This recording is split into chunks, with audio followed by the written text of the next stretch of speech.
बहुत समय पहले की बात है। एक गांव में महिंद्रा नाम का एक गरीब किसान रहता था।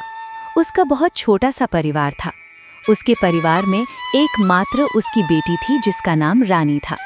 बिरजू ने बहुत ही शौक से रानी को शहर में पढ़ने के लिए भेजा था।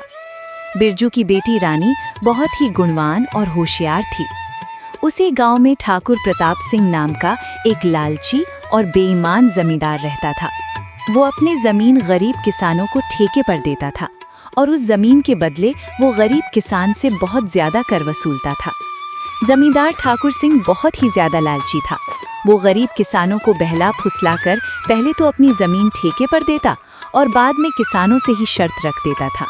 इन गरीब किसानों की भी क्या जिंदगी है, बस 2 वक्त की रोटी के लिए दिन भर काम करते रहते हैं और पूरी जिंदगी 2 वक्त की रोटी के लिए तरसते रहते हैं। और मुझे देखो, मैं बस इन्हें आदेश देता हूँ और समय आने पर सारी फसल हमारे गोदामों में भर जाती है और ये गरीब किसान हमारे आगे जी हुजूरी करते रहते हैं और हमारे सारा काम करते रहते हैं। इसे कहते हैं दिमाग हो तो ठाकुर सिंह के जैसा, वरना ना हो। हाँ मालिक, आप तो यहाँ के जमींदार हैं और किसानों को अपनी मुट्ठी में रखते हैं। इनको कैसे इस्तेमाल करना है यह आप भली भांति जानते हो। मालिक, यहाँ क्या, अगल बगल की और भी गांव पर आप ही का राज्य है। आपकी मर्जी के बिना तो एक पत्ता भी नहीं हिलता। इसीलिए तो मैं यहाँ का राजा हूँ। मैं इन बेवकूफ किसानों को ऐसी ऐसी शर्त पर जमीन उधार दे रखी है कि मेहनत ये करते हैं और फसल में अपनी मुट्ठी में कर लेता हूँ। आखिर इनकी औकात ही क्या है मेरे सामने। जमींदार अपने नौकर से ये सब बातें कर ही रहा होता है, तभी उसके पास एक महिंद्रा नाम का एक गरीब किसान आता है जो बहुत दुखी और परेशान होता है।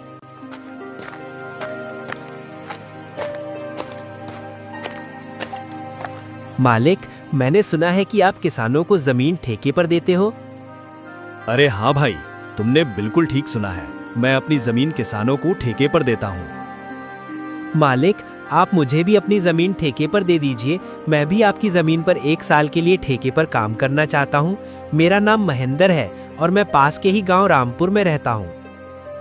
अच्छा ठीक है महेंद्र, मैं तुम्हें अपनी जमीन ठेके पर दे दूंगा, लेकिन मैं अपनी जमीन ठेके पर देने पहले कुछ शर्त रखता हूँ, ठीक है? ठीक है मालिक, मैं आपकी शर्त मानने के लिए तैयार हूँ। बताइए आपकी क्या शर्त है? शर्त यह है कि तुम्हें मेरी जमीन पर काम करना होगा और 1 साल के बाद उस जमीन पर जो भी फसल उगेगी उसका आधा हिस्सा तुम्हारा होगा और आधा हिस्सा मेरा होगा। जी ठीक है मालिक, मुझे आपकी शर्त मंजूर है। जमींदार से जमीन की कागजी कार्रवाई करने के बाद महिंद्र अपने घर चला जाता है।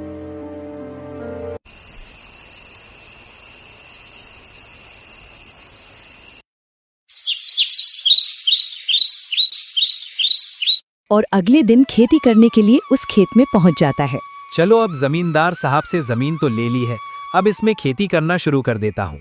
उम्मीद है इस जमीन पर अच्छी फसल होगी।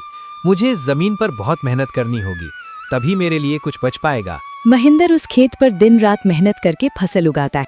कुछ महीनों बाद गेहूं की फसल उगकर तैयार हो जाती है और महिंद्र गेहूं की फसल की कटाई शुरू कर देता है।